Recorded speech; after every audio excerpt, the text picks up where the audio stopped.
let's talk about the Peter King stuff, the trade scenarios for Deshaun Watson. I'll just say it real quick. It was a first this year, a first next year, a second next year, a third this year.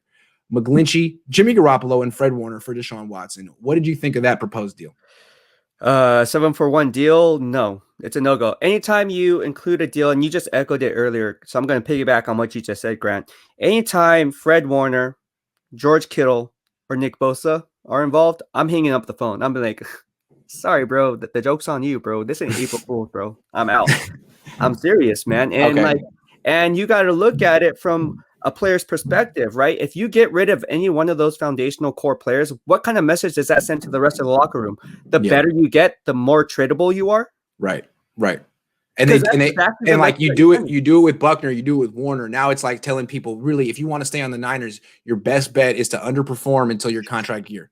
Yeah, exactly. Like that's the kind of guys they like. Yeah, don't be an all-pro. Just be a borderline Pro Bowl player, and then we can pay you less. Be Jimmy Ward. Don't be Fred Warner or DeForest Buckner. Yeah, you're right. What is the message there? Yeah.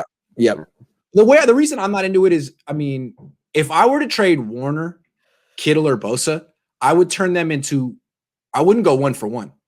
I wouldn't go 3-for-1. I would turn Bosa into multiple top 10 picks. I would turn Kittle into multiple top 10 picks. That way I have a chance to actually win the deal. If you're trading 7 assets for one, you're going to lose that deal. And it's like, it's never worked out. You can't show me one team that did something like that, 6-7 assets for one player, and that was the catalyst for them to win a Super Bowl, or that they won a Super Bowl anytime near after that. It just doesn't happen. And like, everyone remembers the Herschel Walker trade. I was going to say, yep. All those draft picks for a running back. Well, people could say, well, he was just a running back. This is a quarterback. Still, that was before the salary cap. Mm-hmm. That was back when draft picks weren't as valuable because you could just pay as much as you needed to pay. Right. Now, with the salary cap, I mean, draft picks are the lifeblood of your team, especially if you're spending $35 million a year on a quarterback, Deshaun Watson, in 2022 and beyond, plus all the money you're spending on Kittle, on Armstead, on Ford. You need lots of draft picks to fill in the gaps in your team, and the Niners won't have it. I just don't think it works. I think it doesn't make sense to trade away a ton of picks in the salary cap era. That's what you want, those picks. Well, absolutely, Grant. You hit it right on the nail. And then decrease salary cap, the draft picks, like you said, are even more valuable, man.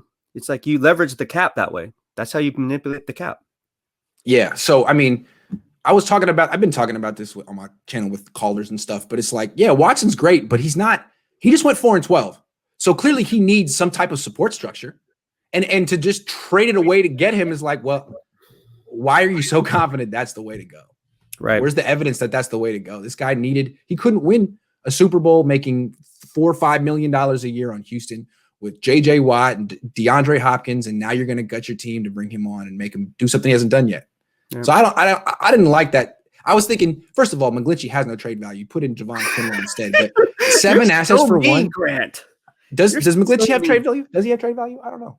I don't know.